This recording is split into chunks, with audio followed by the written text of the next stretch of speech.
Here are three things that happened to Barack Obama and Vladimir Putin today at the APEC summit in Beijing. First, the two leaders planted some trees.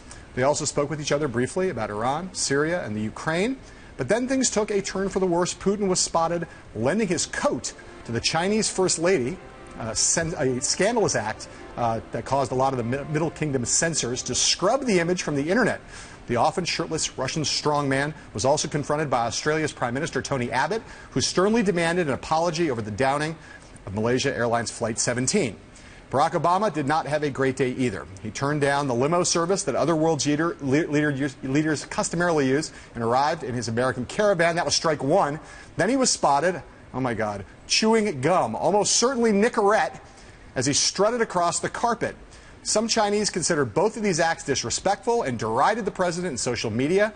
Robert Gibbs used to famously say that President Obama was perfectly capable of walking and chewing gum at the same time. He proved that today, and I guess it's kind of funny in retrospect, but I'm curious what you think. Who had the worst day, Barack Obama or Vladimir Putin? Putin could not give a fig about what anybody says about him, so whatever problems he might have there don't matter. I think the biggest problem for the president on this trip, and it's really for elites, most ordinary Americans are going to pay attention to this, but as a lame duck now, elites matter a lot in his life.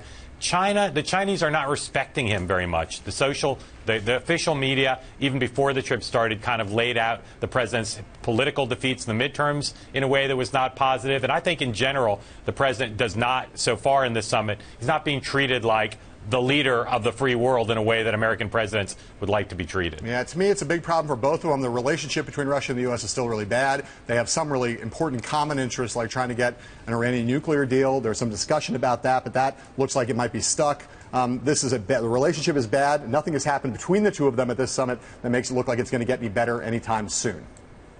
I don't really understand Chinese culture well enough to understand why they cared that Putin offered up his jacket to the First Lady. I don't get that. I think they thought he was hitting on her. Seemed nice. I think that maybe they thought he was hitting on her. Seemed perfectly nice to me. The gum chewing, less so.